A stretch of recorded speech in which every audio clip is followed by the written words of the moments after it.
سب سے بڑا فاتح اور کمانڈر ان چیف اگر کوئی ہے تو وہ محمد عربی، جس کی زندگی کا کوئی ایک گوشہ ایسا نہیں ہے جو نامکمل ہو، وہ پورا کا پورا اس میں بھی کمپلیٹ نظر آتا ہے۔ تو ہم کہاں سے شروع کریں؟ ایک اچھا شوہر بتائیں، یا ایک اچھا باپ بتائیں، یا ایک اچھا بیٹا بتائیں، یا ایک اچھا جرنیل بتائیں، یا ایک اچھا کمانڈر ان چیف بتائیں، یا ایک اچھا حکمراں بتائیں؟ کیا بتائیں؟ کہاں سے شروع کریں اور نبی اکرم کی زندگی کو کہاں پہ ختم کریں؟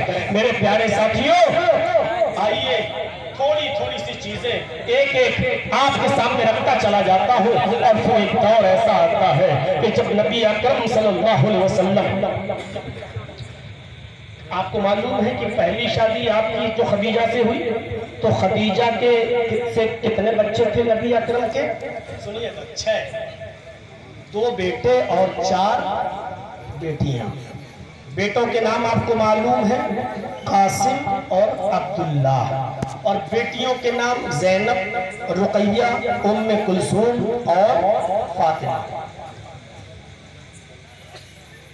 خدیجہ کے انتقال کے بعد آپ نے پھر اور دوسری شادیاں کی۔ خدیجہ جب تک زندہ رہی آپ نے دوسری شادی نہیں کی۔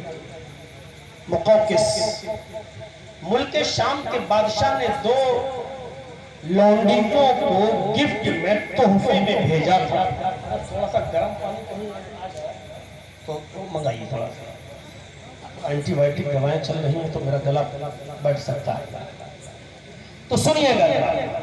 مقوقس، ملک شام کے بادشاہ نے 2 لڑکیاں تحفے میں، 2 لونڈیاں تحفے میں، ذہن صاف کر لیجئے گا، پہلے زمانے میں لڑکیاں بیچی بھی جاتی تھی اور خریدی بھی جاتی تھی، لڑکے بھی بیچے جاتے تھے اور خریدے بھی جاتے تھے۔ جو لڑکوں کو خریدا جاتا تھا وہ غلام کہلاتے تھے، لڑکیوں کو خریدا جاتا تھا وہ لونڈی بنا دی جاتی تھی۔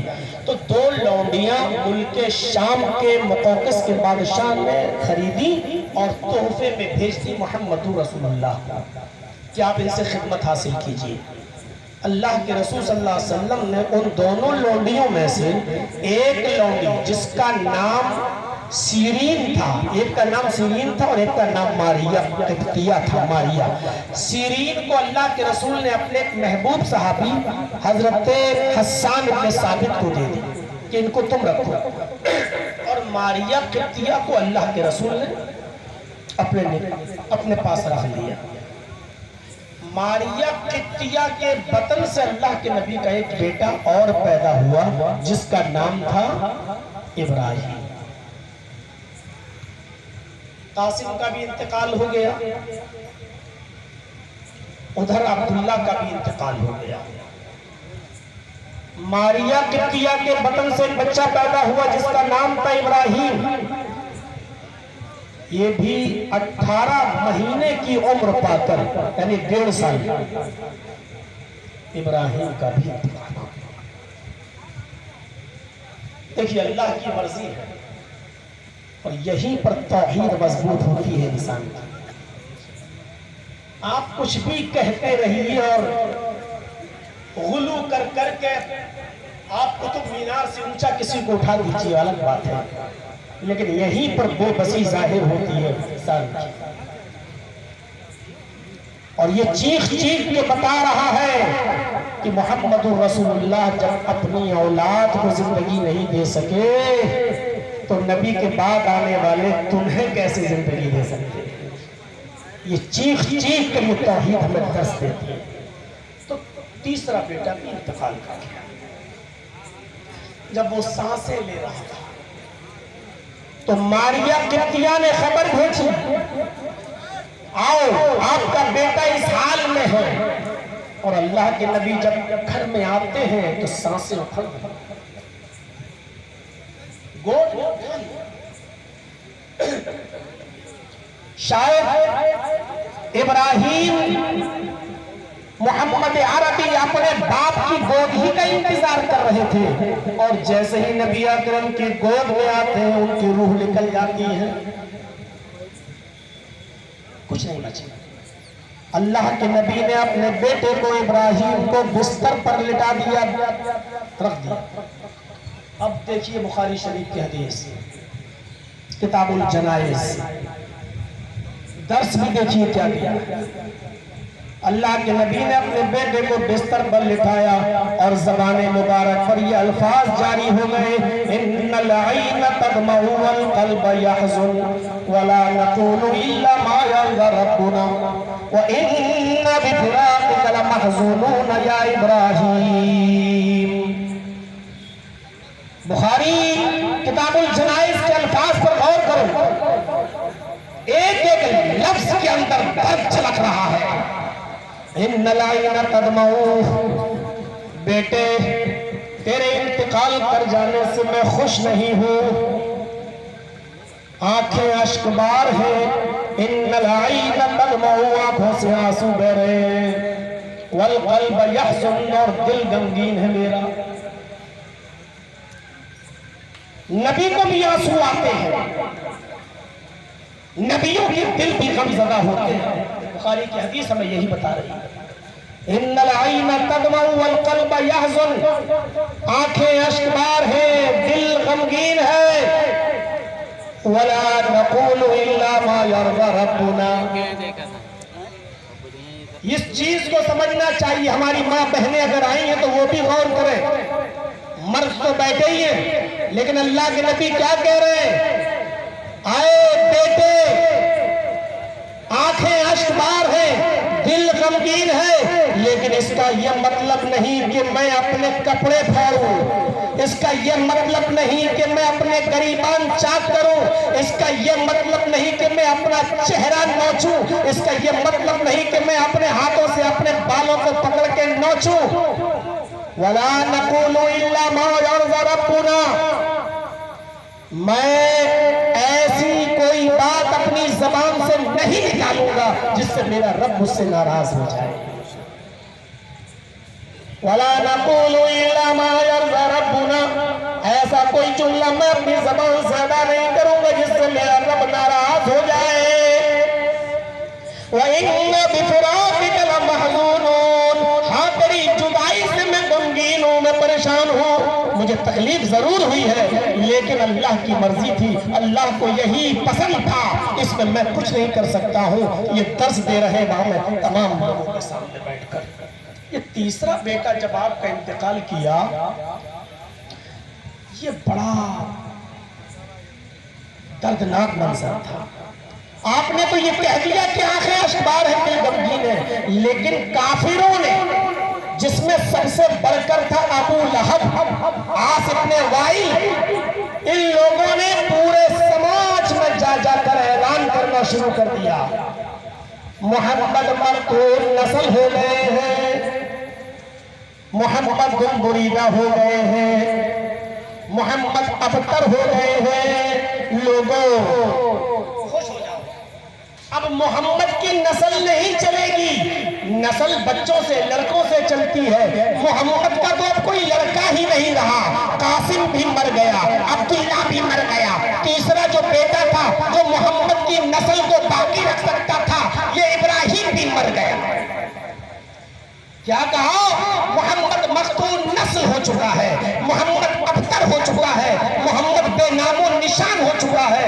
بس محمد جب تک زندہ ہے، محمد کا دین بھی اسی وقت تک زندہ ہے، محمد مرے گا، نعوذ باللہ من ذالک۔ میں ان کے الفاظ نقل کر رہا ہوں، نقل کفر، کفر نباشر، کافروں کے الفاظ کو انہی کے الفاظوں میں نقل کرنا کفر نہیں کہلاتا ہے۔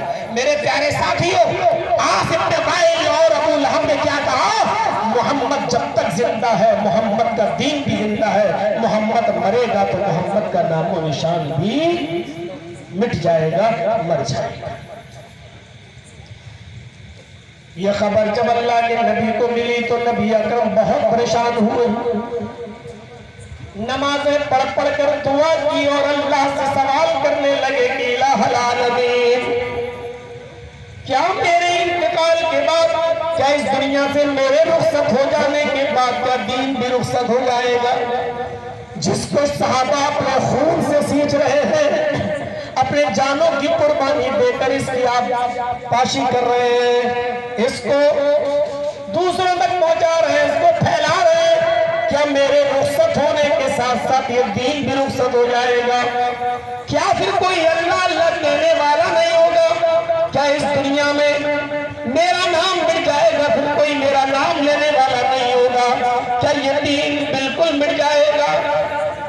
اللہ تعالیٰ نے اپنے حبیب کو روتے ہوئے دیکھا، ان کی آنکھوں میں آنسو دیکھے تو فرمایا جبریل جاؤ اور میرے نبی کو تسلی دو، میرے نبی کے زخمی دل پر مرہم رکھ کر آؤ۔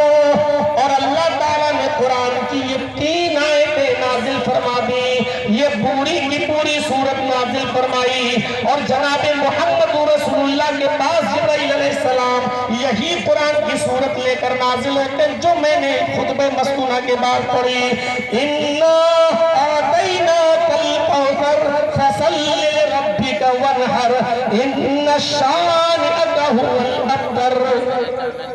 جیسے ہی جبریل آئے قرآن کی ان آیتوں کو لے کر اور نبی اکرم پر نازل فرمائی، اللہ فرماتا ہے اِنَّا آتَيْنَاكَ الْكَوْثَرَ، اے محمد صلی اللہ علیہ وسلم ہم نے آپ کو بہت سی بھلائیوں سے نوازا ہے، اِنَّا آتَيْنَاكَ الْكَوْثَرَ، ہم نے آپ کو خیر کثیر سے نوازا ہے۔ کوثر کثیر سے مشتق ہے، ایک بھلائی نہیں۔ کچھ علماء نے اور مفسروں نے اس کا ترجمہ یہ بھی کیا کہ میں نے آپ کو حوض کوثر عطا کیا، لیکن کوثر کثیر سے مشتق ہے، اس میں ایک خوبی نہیں ہے، بہت سی بھلائیاں ہیں، انہی بہت سی بھلائیوں میں حوض کوثر بھی ہے۔ اِنَّا آتَيْنَاكَ الْكَوْثَرَ، ہم نے آپ کو بہت سی بھلائیوں سے بہت سی خوبیوں سے نوازا ہے۔ فَصَلِّ لِرَبِّكَ وَانْحَرْ، انعام کے طور پر، انعامات خدا بندی کے طور پر آپ اپنے رب کے لیے نماز پڑھتے رہیے اور قربانی کرتے رہیے۔ آپ جیسے نماز پڑھ رہے ہو اور قربانی کر رہے ہو ویسے ہی کرتے رہیے۔ ان دشمنوں کی باتوں میں مت آئیے کہ آپ کے انتقال کے بعد آپ کا نام و نشان مٹ جائے گا، یا آپ کے اس دنیا سے رخصت ہو جانے کے بعد نام و نشان مٹ جائے گا، آپ کا نہیں مٹے گا۔ اِنَّ شَانِئَكَ هُوَ الْأَبْتَرُ، آپ کے دشمن کا نام و نشان مٹ جائے گا، وہی مقبول نسل ہوگا، وہی بے اولاد ہوگا، اسی کی نسل ختم ہو جائے گی، اسی کی نسل مٹ جائے گی، آپ کا دشمن ہی بے نام و نشان ہوگا۔ عالمین نے محمد رسول اللہ صلی اللہ علیہ وسلم پر آیتیں نازل فرمائی، اس میں پہلی آیت دیکھیے کیا ہے، اِنَّا آتَيْنَاكَ الْكَوْثَرَ، ہم نے آپ کو خیر کثیر سے نوازا۔ اللہ جب کسی کو بھلائیاں دے تو اس کا کوئی مقابلہ ہو سکتا ہے؟ ہم نے آپ کو خیر کثیر سے نوازا ہے۔ کون کہتا ہے کہ آپ کے اس دنیا سے رخصت ہو جانے کے بعد آپ کا نام و نشان مٹ جائے گا؟ نہیں، اذان ہوگی، اذان کے بعد نماز ہوگی، نماز سے پہلے لوگ وضو بنائیں گے،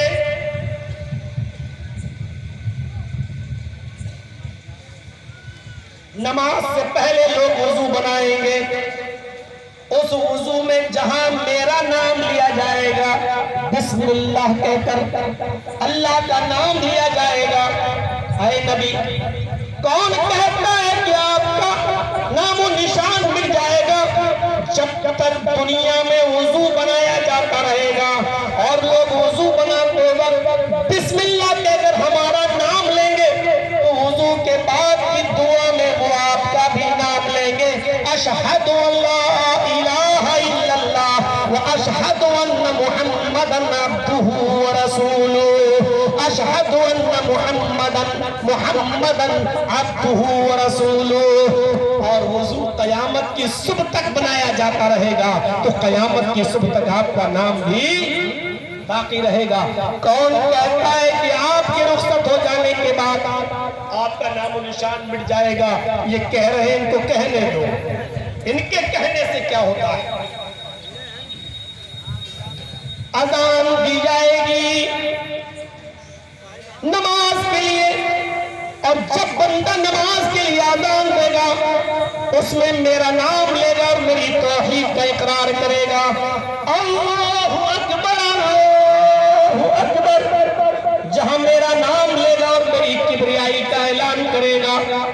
میری توحید کی گواہی دے گا، اشہدو ان لا الہ الا اللہ،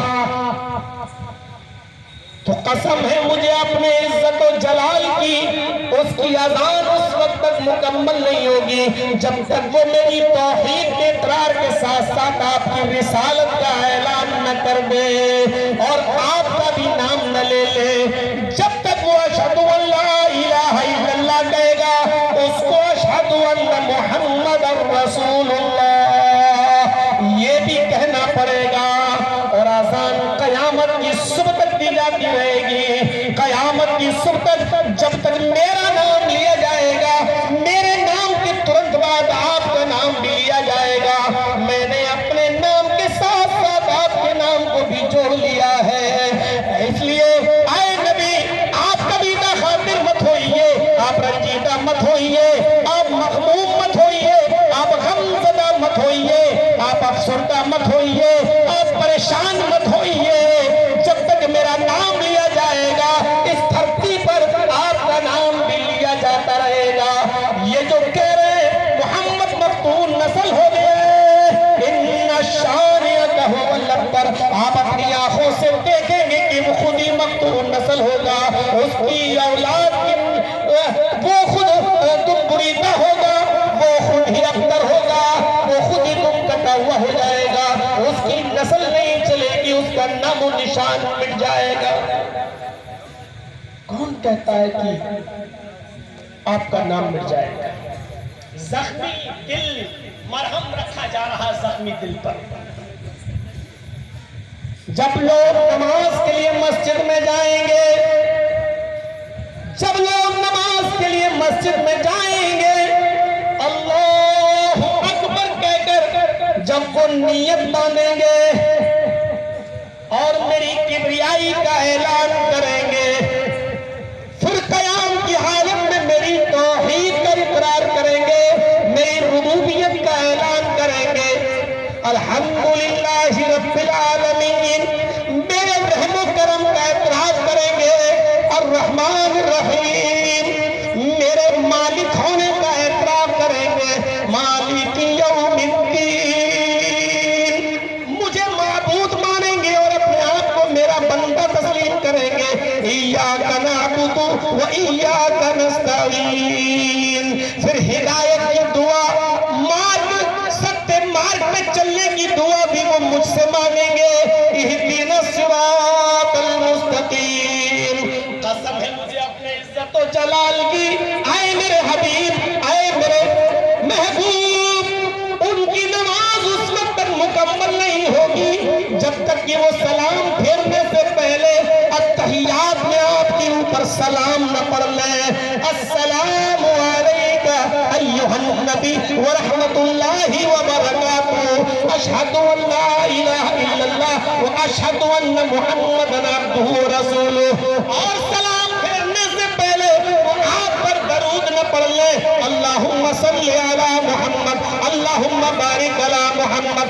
کون کہتا ہے کہ آپ کے اس دنیا سے رخصت ہونے کے ساتھ ساتھ آپ کا نام بھی مٹ جائے گا؟ جب تک دنیا میں نماز پڑھی جاتی رہے گی، میری عبادت ہوگی، اس عبادت میں بھی آپ کا نام لیا جائے گا، اور آپ کے طریقے کے مطابق جب تک نماز نہیں ہوگی ہم اس کو نماز ہی نہیں مانیں گے، ہم اس کی نماز کو ہی قبول نہیں کریں گے۔ اس لیے لا الہ الا اللہ محمد رسول اللہ، ان دونوں جملوں کو سمجھنے کی کوشش کی۔ اذان کیوں دی جاتی ہے؟ بھونپو بھی بجایا جا سکتا تھا، نماز کے لیے گھنٹے کی بھی پرمیشن ہو سکتی تھی، بہت سی جگہوں پر آج بھی افطاری کے وقت کا اعلان کرنے کے لیے ایک گولا چھوڑا جاتا ہے آتش بازی کا، جس سے لگتا ہے کہ ہاں گولا چھوٹ گیا، اب آپ روزہ افطار کر لیجیے، یہ طریقہ بھی اپنایا جا سکتا تھا، لیکن نماز کے لیے تمام طریقے نہیں۔ اذان کیوں؟ کیونکہ دنیا کے لوگ کن وجہوں سے نمازیں چھوڑتے ہیں، یہ نماز کی اذان ہمیں بتاتی ہے۔ آپ کسان ہیں تو کھیتی باڑی میں مصروف ہو سکتے ہیں، آپ انصاری ہیں، لوم چلاتے ہیں، کپڑا بنتے ہیں، تو آپ اپنی مشینوں میں پاور لوم اور ہینڈ لوم میں